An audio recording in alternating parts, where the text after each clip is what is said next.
ক্ষমতার ১৫ বছরে অম্ল মধুর নানা কথা বলে সব সময় আলোচনায় থেকেছেন পতিত প্রধানমন্ত্রী শেখ হাসিনা। মুখে গণতন্ত্রের কথা বললেও একান্ত অনুগতদের নিয়ে কায়েম করে গেছেন স্বৈরশাসন। রান্নার নিত্য নতুন রেসিপি বাতলিয়েও ছড়িয়েছেন হাস্যরস। হাসিনা বচন নিয়ে আরও জানাচ্ছেন মাহবুব হাসান রিপন। খালেদা জিয়াকে সেতু থেকে টুস করে পদ্মা নদীতে ফেলে দেয়া এবং নোবেলজয়ী প্রফেসর ইউনুসকে পদ্মায় ২টা চুবানি দিতে বলেছিলেন শেখ হাসিনা। প্রকৃতির কি লীলা, যাকে তিনি পদ্মায় ফেলতে চাইলেন তিনি এখন দেশের নির্বাহী ক্ষমতার অধিকারী, আর তিনি বেঁচে আছেন অন্য দেশের দয়ায়। গণতন্ত্রের জন্য স্বাধীনতার চেয়ে বড় কোনো ভিত্তি নেই এবং সভ্য সমাজের আইন ও বিধান ছাড়া গণতন্ত্রের কোনো নিশ্চয়তা নেই, অথচ তিনি যেভাবে চেয়েছেন আইন সেভাবেই চলেছে। যদি আলোচিত হতে চাও সমালোচনাকে ভয় করো না, মনে রেখো সমালোচনাও এক প্রকার আলোচনা। অথচ বাস্তবতা উল্টো। শেখ হাসিনা সমালোচনাকারীদের ধরে ধরে গুম করেছেন, নয়তো পুরেছেন কারাগারে। কাউকে কাউকে তো দেশ ছাড়তে করেছেন বাধ্য।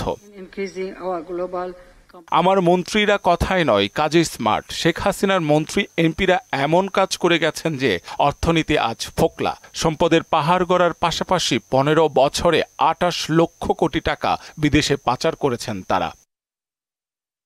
বলতেন আমি শান্তি চাই, প্রধানমন্ত্রিত্ব চাই না, অথচ পটটা ধরে রাখতে ১৫০০-এরও বেশি মানুষকে তিনি খুন করেছেন জুলাই আগস্ট অভ্যুত্থানে।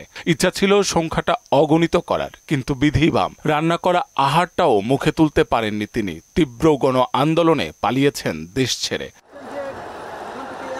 মুখে আনা নানা কথা বললেও অস্ত্রের জোরে ক্ষমতা ধরে রাখতে গিয়ে শেষ মুহূর্তেও যুক্তির ধার ধারেননি তিনি। ফলটা হয়েছে একেবারে হাতে নাতে। ২৪-এর ৫ আগস্ট বিনা নোটিশে পালাতে হয়েছে লেজ গুটিয়ে। ১৫ বছরের শাসন আমলে তিনি বহুবার বলেছেন সব হারিয়ে আমার শুধু দেবার পালা, মানুষের জন্য কাজ করে যাচ্ছে, দেশের মানুষের জন্য আমি জীবন দিতেও প্রস্তুত। কি অদ্ভুত, দেশের জন্য জীবন তিনি দেননি বা দিতে পারেননি, উল্টো নিজের জীবন বাঁচাতে পালিয়ে গেছেন ভারতে। কেন পালিয়েছেন? কারণ বাঙালি ঐক্যবদ্ধ হয়েছিল। কি আশ্চর্য, এটাও তারই কথা। তিনি একাধিকবার বলেছেন বাঙালি ঐক্যবদ্ধ হলে অসাধ্য সাধন করতে পারে।